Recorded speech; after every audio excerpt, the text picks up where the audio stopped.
Hello, everyone. Welcome to the Pop Culture Cult. I'm Sean, I'm Janice. and this is our. I'm gonna put the spoiler thing up. I don't know if it's really a spoiler, but this is our full review of Logan Lucky, not Lucky Logan. I tried really hard not to say that multiple times last night, but Logan Lucky. We went and saw it last night.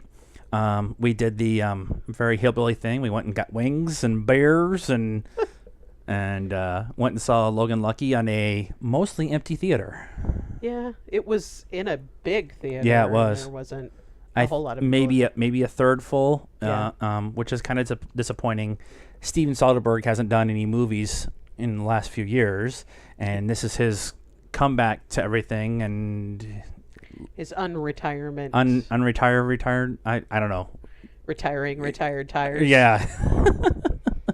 So, start off overall. What was your overall feel of this movie?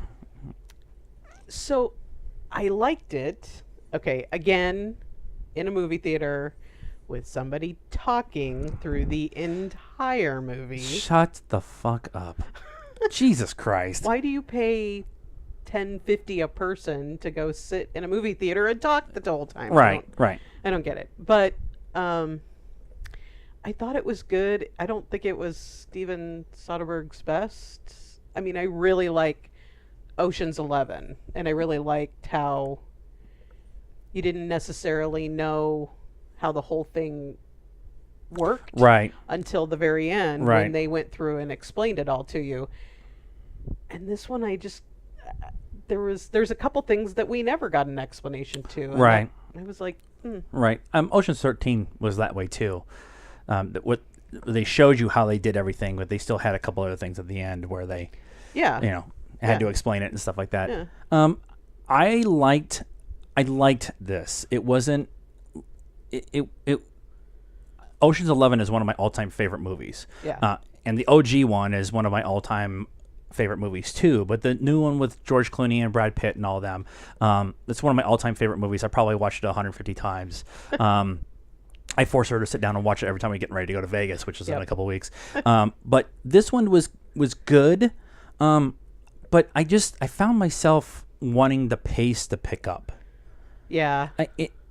If you're gonna do a heist, heist movies, sci-fi are my favorite style of movies, but heist movies are number 2 for me. And if you're gonna do a heist movie, there has to be a pace to them to keep you interested, because you have to keep track of all the different things that were going on. Yeah. And you also kind of want that fast pace to kind of force you to pay attention to all the little details. Yeah. And this one it started off, it was like a slow build.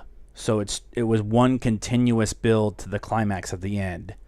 And usually with a heist movie, you have a build up and then to a climax, to a point, to a peak, and then a down a little bit, and then another build up to another peak, but it's a little bit higher than the last one. And this one just didn't seem to have that push and that feel to it as much as Ocean's 11, Ocean's 13, and other Soderbergh movies have. But I did like the cast. I really like that sense of humor. We talked about it in the car on the way home about, I'm pretty sure we were the only ones laughing in the theater. Yeah. There was a lot of really funny Soderberghisms, I guess, that if you aren't familiar with his work, then you probably get lost on people. So, what were some of the negatives that you have? Well, I mean, I think I probably already Right, said it. that's so true. Just some of the Any other negatives? There we go. Well, let's put it that way. No, I mean, that was the big negative for me, was that they somehow had a code to get in, and Right. they never explained how they got that. And then there was a part at the end where spoilers, where Adam Driver asked Channing Tatum how he knew when to go get the money, and he was talking about his cell phone, and I didn't understand it either. Yeah, and it wasn't explained very well. Yeah. That's the big plot point at the end. Yeah. And it wasn't really explained very well. Yeah, I didn't. And maybe it was just because we missed it because the couple sitting like 4 seats down from us wouldn't shut up. And so there might have been some stuff in there that we missed. But yeah, I got that. One of the other negatives I had for this was they did a good job of staying within the character base and everything. You know, they're supposed to be from West Virginia, and they rob Charlotte Motor Speedway, which is right across the border, and there's some dialogue stuff that I was having a hard time keeping track of because of accents and whatever else. And I'm really it's really in my head right now because what were we watching Sense8. And Sense8, everybody else has got a different accent in the entire movie or entire show, and so if it's okay if it's one accent, I can kind of but they have different ones, and so it's fresh in my head, and so that was kind of a struggle for me at times. Yeah. What were some of the things you did like about it, though? Well, I really liked the cast, and I thought that they all did a really good job, and Adam Driver was, awesome. And I'd like to know how they did his arm, because it really looks like he's missing from his just below his elbow down. Yeah. It looked the part. So I'm for a non-CG movie, it looked like it was it was gone. And Daniel Craig was awesome. See what happens when Daniel Craig shows up? Zing. I'm just saying, he's gonna be James Bond. He better show up. Yeah. I think that they could have Seth MacFarlane. They could have done a whole lot more with his character. He shows up in the very beginning, and he's an asshole, and so you really expect him to be this with the best Jerry curl I've ever seen in a movie. You expect him to be a bigger part, and Sebastian Stan too. I felt like he was kind of underused, and again, it was poorly explained. Like, he starts to have this kind of heart attack in the car. But he had that energy drink. Well, I know, but it was kind of random how it happened in the car, and then later he's like, "Oh my God, I thought I was having a heart attack." Right, but you don't. Right. You're like, what is going on? Why did he just randomly wreck the car? Right. I really liked the like you said, the cast, and I really liked the plot. The plot itself seemed like it made a lot of sense. It was, some people were saying in some of the reviews we saw that the reason for the robbery was kind of thin. And it's probably a little thin, but like how they go through the heist itself and explaining the process within the heist, I thought was really well done. Yeah. And how and just the idea of we're gonna break this guy out to help us rob a speedway and then break him back into prison was just like, that's a great plot point that just doesn't happen very often in movies. Usually you break somebody out and they're free, let's go. He's like, no, I got like 5 months left. Yeah. So he's out for like 4 or 5 hours, does this heist, and then sneaks back in, and then the joke, so there's a riot within the prison that kind of helps conceal having him gone and then getting him back in. And they spend the whole heist trying to get the last 3 books of Game of Thrones in the library, except the last 2 are out, and the one guy's like, we just got these 2 guys from federal prison transferred over, and they said the 2 books were out and they were so good. And it was a total misdirection or whatever, but it was just funny the whole time. And there's just a lot of like really Sebastian Stan we talked about, and Seth MacFarlane being in it. Hilary Swank's in the end as the FBI agent. Very rigid kind of FBI. You haven't seen her in forever, right? So she's just like this very rigid.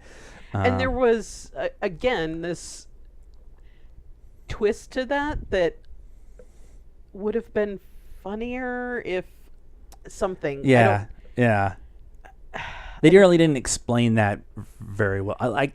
I wonder if there's like another 15 minutes in this movie sitting on Yeah. the floor somewhere. Yeah, it's almost like it was edited poorly or something. Yeah, like it was edited outside of what Steven wanted. Yeah, I don't And know. but there's Dwight Yoakam's in it, and Kyle Busch and Carl Edwards, NASCAR drivers, are in it. They're police officers. That's really funny, and so I think overall for for a movie, I was really entertained. It's not something I probably will buy on DVD unless we get it at like Zia on the used shelf. I would like to see it again, maybe Redbox or something, just Right. to kind of go back and look for other stuff. Yeah, or maybe like on a second or third watching, you kind of catch some of the stuff, and that's one of the things about like Ocean's 11 is that you go back. I mean, like I said, we've seen it 150 times probably, and I'm still catching stuff, little hints and details and stuff. So it's probably one of those that you have to watch it a couple more times to get it.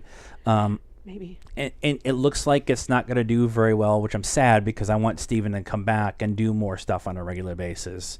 Yeah, but it's August. It's August. It is, and I just we're waiting for the big stuff coming in the fall. So, overall score, what'd you give it? I'm gonna give it a 5. 5. Okay, Yeah. I was thinking 6. So we're Yeah. right in that same area.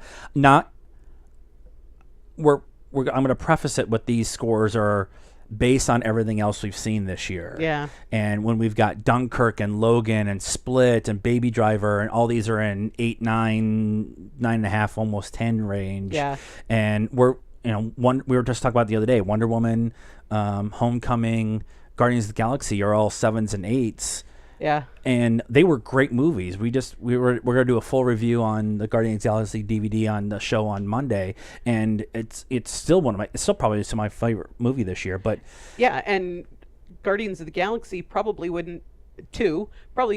doesn't make it into my top 5 right now. Right. Which, right, so we're not saying that this movie is terrible. We're not saying Logan Lucky is terrible. Yeah. Definitely go see it. Support good good directors and studios trying to do original stuff. Yeah. I'm tired of people saying there's too many comic book movies and all this other stuff. Okay, so there's too many comic book movies, but they're making $500 million, so they continue to make it.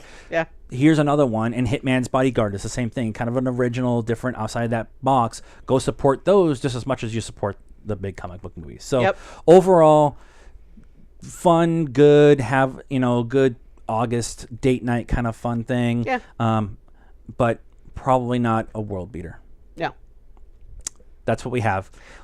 Tell us what you think. Like this video. Leave us a comment about how you felt about Logan Lucky. And maybe we missed something that explains the Cell phone. at the end. I don't know. Maybe not. You can also get a hold of us on Facebook at the Pop Culture Cult, or Pop Culture Cult 1 on Instagram, and we're at Pop_Cult 1 on Twitter. We're also in the Stardust app. Please download it from your iOS or Google Play Store. Set it up. It's all completely free, and like the Pop Culture Cult first. And please, please, please, please subscribe to the YouTube channel. And share with your friends. Watch all the videos hundreds of thousands of times. Because that's where we're at. Yep. And until the next one, good afternoon now.